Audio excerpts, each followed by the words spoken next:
un área también que pertenece dentro de la cirugía, que son las exodoncias de terceras molares o piezas retenidas. ¿Ok? Para que una pieza se retenga o no salga a la cavidad bucal, tiene que haber tiene que haber un obstáculo que impida eso. Y ahí puede ser un proceso de muchos factores, ¿no? Ausencia de espacio, posición de la pieza, ya tamaño del hueso del paciente, ¿no? En este caso de la mandíbula. Entonces eso puede desencadenar una impactación de la pieza, una no salida de la pieza dentaria, ¿ya? Entonces, ¿qué es la erupción dentaria? Es un proceso de migración desde su lugar de desarrollo hasta dentro del hueso, ojo, hasta su posición funcional. Ya cuando hablamos de dentro del hueso, vemos que puede haber factores que determinen la no salida, como les decía, ¿no? Tamaño del hueso, el espacio que hay para la erupción de esa pieza dental, o la misma posición del germen dentario puede impedir la erupción de dicha pieza. ¿Ok?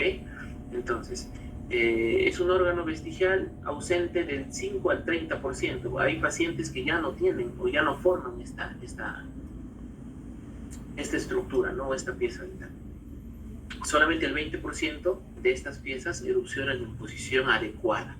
Cuando hablamos de posición adecuada, hablamos de posición funcional, en la que el diente pueda entrar a los movimientos de masticación y por ende pueda triturar la comida, ¿no? Es un porcentaje muy bajo, ¿ya? De acuerdo a algunas revisiones epidemiológicas o algunas investigaciones, del 13 al 65% de pacientes tienen las terceras molares impactadas, como en este caso, solamente sale una parte de la corona, ¿ya? Entonces es algo que es muy cotidiano, ¿no? ¿Cuál es la frecuencia de los terceros molares retenidos, por decir? Si hablamos de todas las piezas dentarias, el tercer molar inferior tiene un 35% de probabilidades de retenerse. El canino superior igual, el 34%. El tercer molar superior el 9%. El segundo premolar superior el 5%. Los caninos inferiores el 4%. El incisivo central superior el 4%. El segundo premolar el 3%. El primer premolar inferior el 2%. Y el segundo molar superior el 0.1%. Entonces, dentro de las piezas dentarias que se puedan retener, pues los terceros molares inferiores son los más comunes en encontrar o con mayor previdencia. ¿Cuáles son los condicionantes, por decir, anatómicos que pueden determinar que una pieza se impacte? Primero, la posición, ¿ya? Y les decía, la posición del diente. ¿Qué tal paralelo está en relación al segundo molar? Y el espacio que hay para la erupción, ¿ya? Ahora, la calidad de los tejidos también, ¿no? La calidad del tejido blando, las estructuras anatómicas que la rodean también, hablemos del conducto dental inferior, la propia estructura ósea o el ángulo mandibular, ¿no? Hay pacientes que tienen un ángulo muy pequeño, muy corto, y ese dientecito puede impactarse, ¿no? Hacerse de posición horizontal y no salir. Y eso nos ocasiona problemas a los dientes adyacentes. ¿Ya? Ahora, ¿cuál es la etiopatogenia de este tipo de problemas, de impactación de dientes? Primero, disminución de la función masticatoria, posición de la pieza, ¿ya? Densidad del hueso, qué tan denso es, si hay alguna inflamación crónica no infecciosa recurrente en esa zona, ¿no? Como vimos acá, esto por decir es una pericoronitis, es la inflamación de la encía, del papuchón de la encía que va a envolver la corona, ¿ya? Al demorar la salida de ese diente, ¿ya? La comida se puede meter a este nivel y se infecta, ¿no? Y al infectarse viene el inconveniente, ¿no? El paciente puede tener hasta trismos, ¿no? Y se nos complica un poquito el manejo de ese paciente. Falta de espacio en la arcada, alguna patología quística y tumoral, algún traumatismo o alteraciones sistémicas y hereditarias también puede estar relacionado a la etiopatogenia de este tipo de problemas. ¿Ya? Hay dos formas de retenciones. Primero, la retención intraósea, la que está dentro del hueso, ¿ya? Está rodeado por tejido óseo, ¿no? Y la retención submucosa, que el diente está cubierto por una mucosa gingival, ¿no? A este nivel. Entonces, esos son los dos tipos de retenciones que podamos tener. La más complicada y la que genera mayor sintomatología del paciente es la retención intraósea. ¿Ya? ¿Cuáles son las formas de retención? El órgano dental que no ha erupcionado en su etapa de erupción cronológica y también que ha perdido fuerza eruptiva.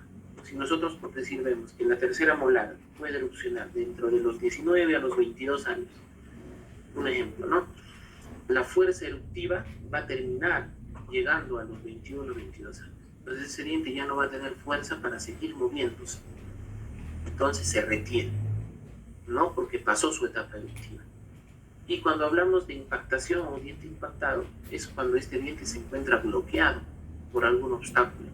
Normalmente es el segundo molar, ¿no? Normalmente es el segundo molar. Obstaculiza la salida de este diente, ¿ya? Durante su época normal de erupción. Entonces hay que determinar qué es retención, qué es impactación, ¿ya? Para poder diagnosticar esto. ¿Cuáles son los signos y síntomas que van a provocar este tipo de impactaciones o este tipo de problemas dentro de nuestro paciente? Encías inflamadas y dolorosas, también llamado pericoronaritis o pericoronitis. Esto nos va a llevar a una disminución de la apertura bucal.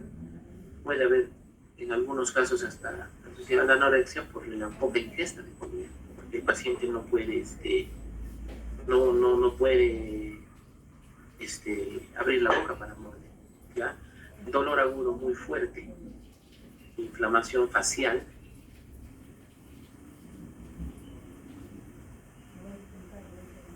¿ya? Inflamación facial, ganglios dolorosos del cuello, ¿ya? Por la sintomatología que aparenta esta complicación. Ya cuando hablamos de pericoronaritis o pericoronanitis también, es una infección que afecta tejido blando, que rodea la corona del diente, como ven acá, de un diente parcialmente erupcionado, de un diente que no está erupcionado en su totalidad. Ya resulta una inflamación muy aguda en el inicio y se puede hacer crónica también, ¿no? Es una molestia que es muy recurrente. Ya, ¿cómo podemos manejar esto? Definitivamente son antibióticos que lleguen tanto a hueso como a tejido blando para poder mediar un poco la sintomatología, y antiinflamatorios por vía oral. No hay necesidad a veces de la vía parenteral, ya, porque a veces el paciente se recupera rápido después de la ingesta de antibióticos. Por favor, un minutito me esperan.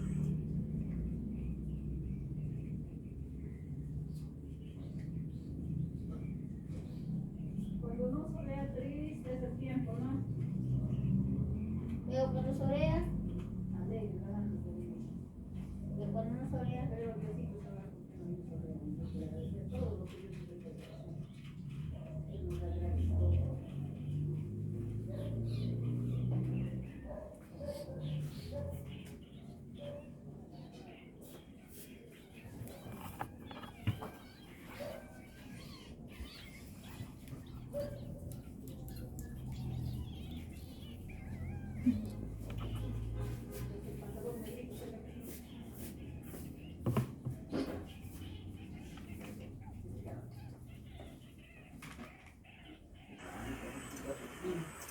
Ya. Entonces, se maneja un poco a ese nivel, ¿no? Con los medicamentos.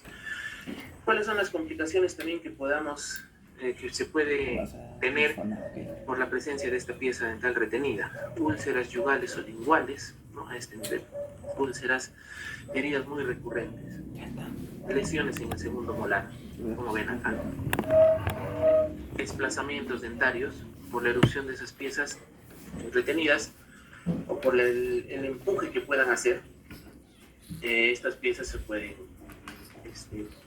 alterar su posición, ¿no? Y alteraciones en la ATM también, porque a veces cambian los puntos de contacto y ahí viene el inconveniente a la movilidad, ¿no? Aquí también, como ven, en esta segunda molar como ha atacado la raíz del primer molar, no simplemente por su posición, ¿no? Entonces aquí es posible que hasta las 3 piezas se pierdan, ¿no? Esta por la lesión, esta por su ubicación, y de repente trabajar sobre el reposicionamiento de esta molar, ¿no? Pero a veces es un hallazgo radiográfico. El paciente viene con una molestia, en el examen clínico no se ve, le tomas una panorámica y toda la segunda molar está comprometida, ¿no? Y entonces ahí viene. ¿Cuáles son las complicaciones nerviosas que podemos tener también? Alteraciones sensitivas, ¿no? Dañamos una fibra nerviosa sensitiva y puede tener esas consecuencias. Alteraciones motoras también, si dañamos un nervio motor. Trastornos secretores, si dañamos a nivel nervioso el tema de las terminaciones nerviosas asociadas a glándulas salivales, ¿no? Ahí puede haber ese problema. Trastornos sensoriales también. O sea, todo nos puede llevar a una complicación mayor. Ya, la caries dental es otra consecuencia de esa retención. Una patología periodontal también. Obstrucciones de aparatología protésica también nos puede llevar a daños a nivel de esas piezas dentarias. Entonces, de ahí todo lo que se nos puede complicar. Ahora,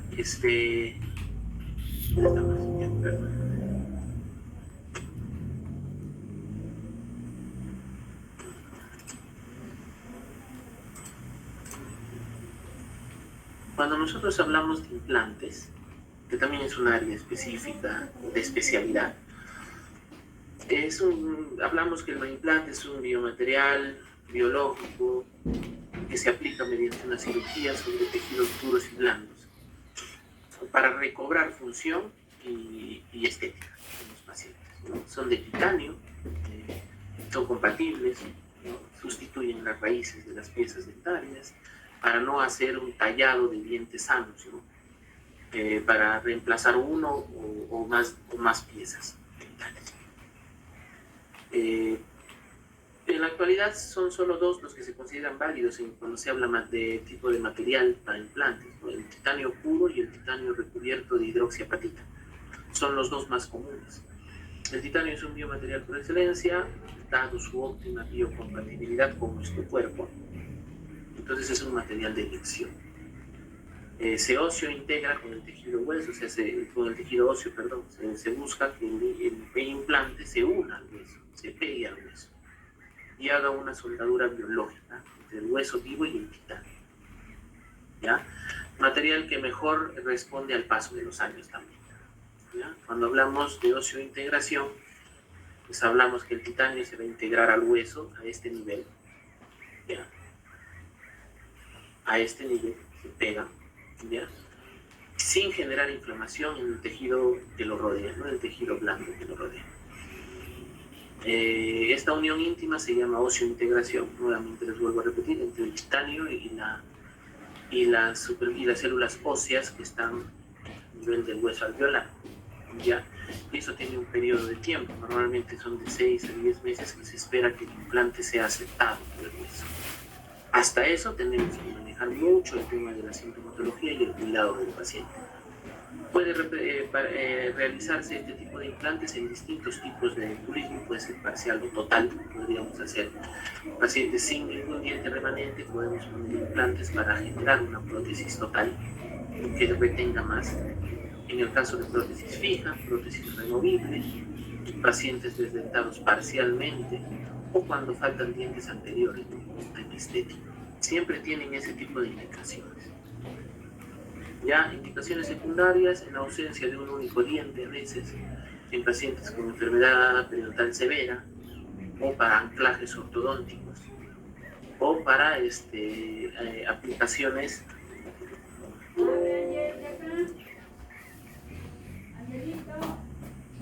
aplicaciones extraorales, ¿no? de algún tipo de procedimiento. Pero siempre se lleva a ese nivel. Ya están contraindicados cuando hay relaciones anatómicas desfavorables entre los maxilares, relaciones funcionales y masticatorias complejas, si hay patologías maxilares, si hay radioterapia. En estado general y nutricional desfavorable también paciente que tengan alteraciones metabólicas o hematológicas o cardiovasculares también no está indicado. En pacientes limitados en el tiempo, por decir, pacientes gestantes, con infecciones, con enfermedades inflamatorias agudas, administración transitoria de medicamentos, por decir, para pacientes con neoplasias, o en estado de estrés físico y psíquico también. ¿Ya? Cuando hay pacientes alcohólicos o que usan drogas, tampoco nos va a favorecer el uso de estos tipos de procedimientos, porque eso necesita un cuidado especial en la boca. ¿Ya? Procesos de reabsorción ósea también, si el hueso está muy reabsorbido no puede ser utilizado. Si los tejidos blandos están muy deformes o muy alterados en forma, tampoco. ¿Ya? Si la distancia al conducto dentario inferior es corto, tampoco se puede poner, porque podemos generar algún tipo de complicación. ¿Y cómo podemos manejar estos pacientes de manera farmacológica? Primero, analgésicos y antiinflamatorios, definitivamente post aplicación de implantes o post extracción de terceras molares. Generalmente el diclofenaco y dexametasona es muy usado, ¿no? El doloquimagésico también cada 12 horas. Tramal más paracetamol también se puede utilizar. O clonidinato de lisina también por vía oral se puede utilizar en estos pacientes, ya para menguar un poquito el proceso inflamatorio. Recordar que hay premeditaciones antes de la intervención quirúrgica a realizar el paciente. Podríamos nosotros premedicarle al paciente para evitar un proceso inflamatorio muy agudo. A nivel de antibióticos, definitivamente tenemos que usar antibióticos que trabajen en tejido blando y tejido duro. ¿Ya? La amoxicilina más ácido clavulánico puede ser utilizado, ¿ya? Si vemos que no está muy comprometido el tema del procedimiento que hemos hecho, ¿ya? O la clindamicina también, en combinación con la dicloxacilina, también podemos utilizar. Vitaminas, dúo CPBK, un coagulante. Si vamos a poner 2 implantes, 3 implantes, es necesario usar. Si vamos a extraer 2 o 3 dientes retenidos a la vez, también es necesario usar. Y colutorios que estén a base de clorexidina, ya el 0.12% para un tratamiento químico del paciente, ¿no? Sus enjuagues, es necesario siempre el uso de ellos para poder mantener limpio la zona que nosotros hemos intervenido, ¿no? Entonces no nos sirve mucho el agüita de sal, el bicarbonato, no. Necesitamos un antibacteriano, un antiséptico bucal potente, ¿no? Porque va a haber retención de comida y todo. Entonces la clorexidina va muy bien a ese nivel. Entonces nosotros lo que tenemos que hacer es manejarlo de forma adecuada, ¿no? Los colutorios con clorexidina los 7 primeros días, su antibiótico por 5 o 6 días y su analgésico máximo por 3 días, ¿no? Con su antiinflamatorio, para que el paciente no sienta mucho problema a nivel del procedimiento que nosotros vamos a realizar. ¿Ok, chicos? Hasta ahí. ¿Tienen alguna duda, por favor? No, carbonices, el jabón.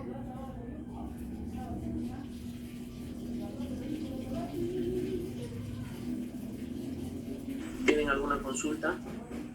Lo de hoy es complementar nomás la clase del día de ayer.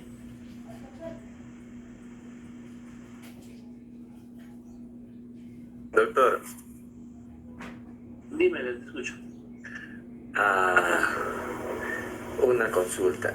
En realidad es necesariamente se debe retirar las terceras molares, por ejemplo, ya sería como un caso personal.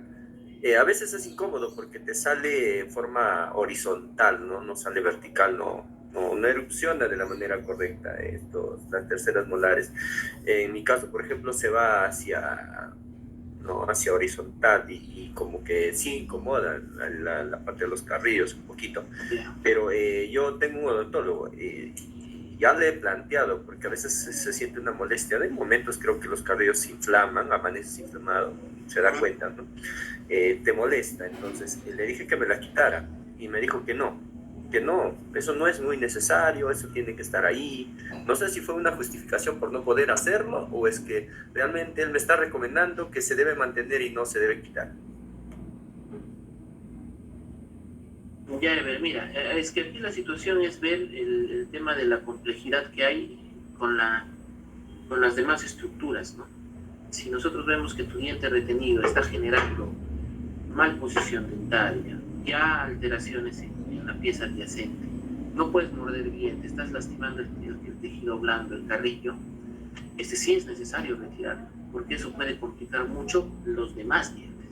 Pero si tú tienes un tercer molar erupcionado recientemente, tienes un tercer molar que no es sintomático, que esté en posición correcta, pues eso se queda en boca, no hay necesidad.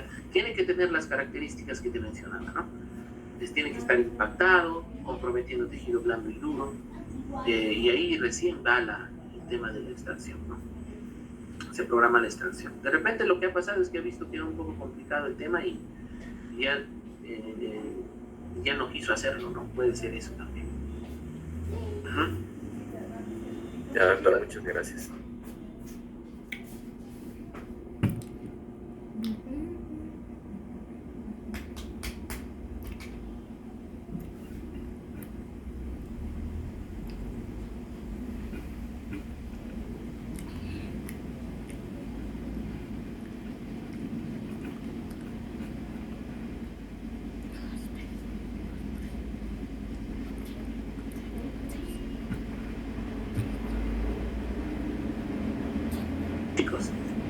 Chicos, entonces, ya más o menos teniendo esta idea, nosotros vamos a terminar el tema de lo que corresponde a cirugía para ya entrar después a lo que es manejo de pacientes con gestantes, niños y adultos mayores.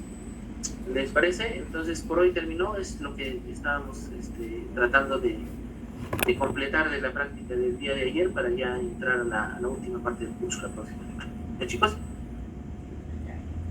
Quedamos así. Perfecto, chicos. Buenas tardes, vayan a almorzar tranquilos ya para la siguiente clase.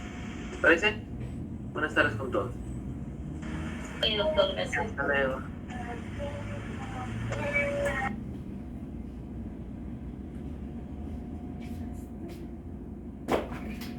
El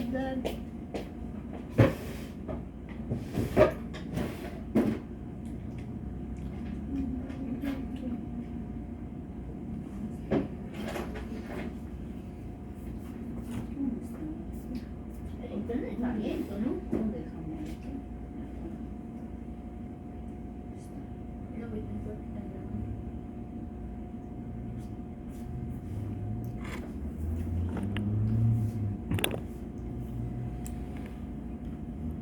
Bueno, más bien que no nos están viendo. ¿Cómo nos encuentra mi ahorita?